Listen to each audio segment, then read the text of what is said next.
Ben Wheeler with the Brevard County Sheriff's Office Bomb Squad. I'm going to read a book for you today called If I Had a Robot by Dan Yaccarino.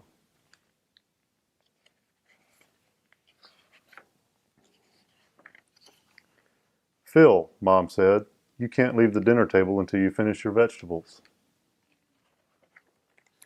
Boy, I hate vegetables. I wish I had someone else who would eat them for me. I bet if I had a robot, he would eat those vegetables at my command. Yes, sirree.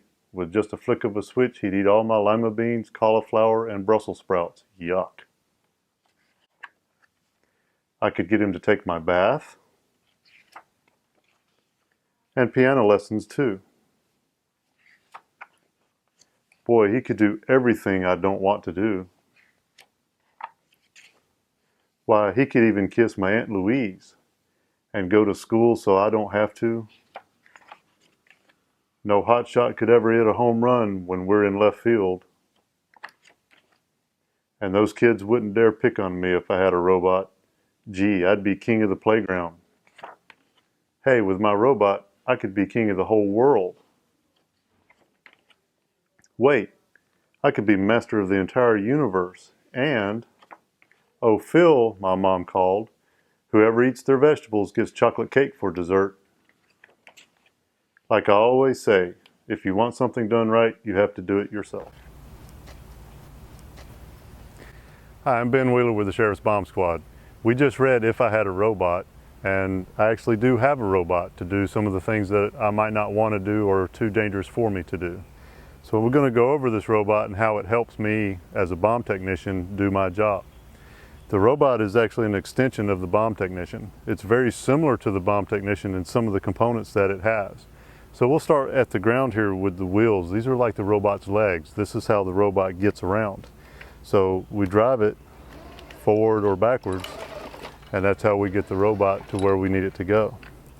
Now, just like you and I, the robot has toes. And on the front here, you'll see there's articulators. Those are the robot's toes. They give the robot stability. So with the robot's toes down, the robot's pretty stable. But you see, if I pick the robot's toes up, the robot wants to try to tip over, and it's not very stable. So, just like you and I, the robot has toes. The robot can stand on his tippy toes as well, just like you can.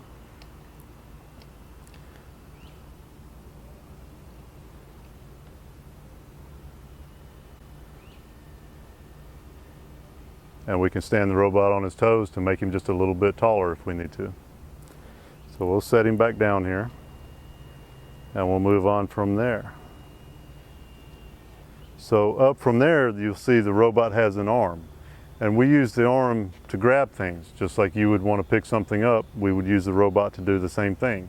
So it has the same joints in your arm, like a shoulder, an elbow, and a wrist. So the shoulder is back here, works just like your shoulder. It raises and lowers, and it will rotate side to side. The next joint up from that is your elbow, and your elbow opens and closes your arms. And the elbow does exactly the same thing. It opens up, or we can close it up. And then we can do both of those at the same time, just like your arm does. Now past that is the wrist, and this is where it's a little different from your wrist.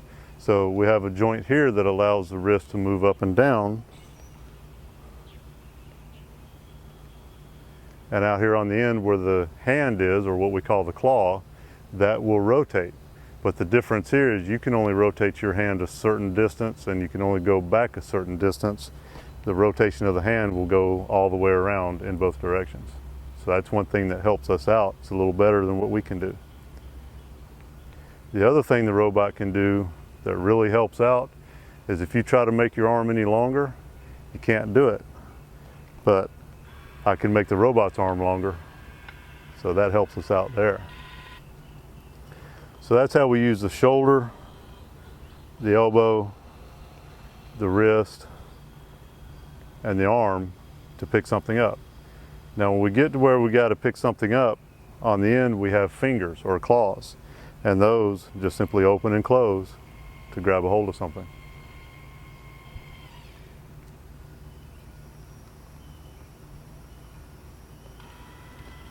We pick something up, and then we can take it to a safe location to do something with it.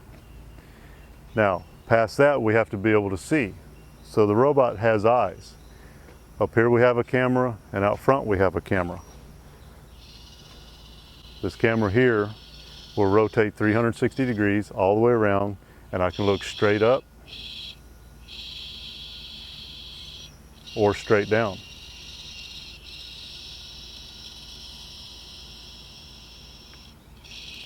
The other thing I can do with this camera, if I need to get a little higher view, is I can extend and raise that camera up. So I can stand that camera up and get a higher view.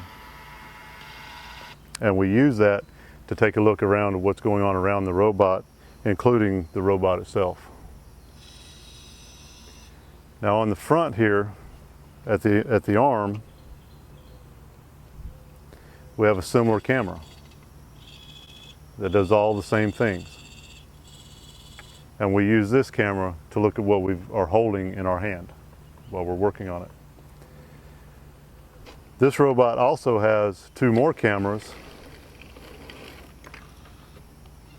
There's one in the front here behind this plexiglass. That's what we call a drive camera. And when we're driving the robot to a certain location, that's the one that we use while we're driving it. Kind of looks like you're looking through the windshield of your car. And then, like most cars today, turn it around without throwing a truck, we have a backup camera. So there's a camera right here on the back that lets us see behind us. So if we need to back up somewhere, all we got to do is switch to that camera and see what's behind us before we back up into it. So those are the robot's eyes. Now what about ears? Well, this robot does have an ear. So right here on the front we have a microphone, and that microphone allows us to hear what's going on around the robot. So if we have ears, we would have a mouth, and this robot does have a mouth. And that's his speaker that's mounted right here on the side. So we're able to listen and talk, but we can't do both at the same time, just like you and I. You can't hear while you're talking. So you have to not talk while you're listening, and same thing with the robot.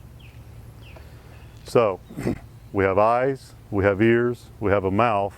What about a nose? Does the robot have a nose? No, this robot does not have a nose. It doesn't need to breathe. But we do have other attachments that we can add to it to make it where it can breathe. So we have monitoring equipment we can put on there to test the air to see if the air is good or contaminated. So that is our robot generally and how we use it. So in conclusion, I hope you enjoyed that story and being able to see the robot that we use on a daily basis. Think about what you might do with a robot if you had a robot like this. What kinds of things would this robot be able to help you to do? Remember, this robot didn't just exist. It had to be built, so somebody had to imagine it. They had to think of it. They had to design it, and then they had to build it. So could you build a robot? Have you built robots? There's plenty of programs out there to give you that opportunity to design and build robots in local STEAM programs through your schools and at your libraries. And more information on robots, engineering, operation, and even some of other people's imaginations on what they would do with robots, you can visit your public library.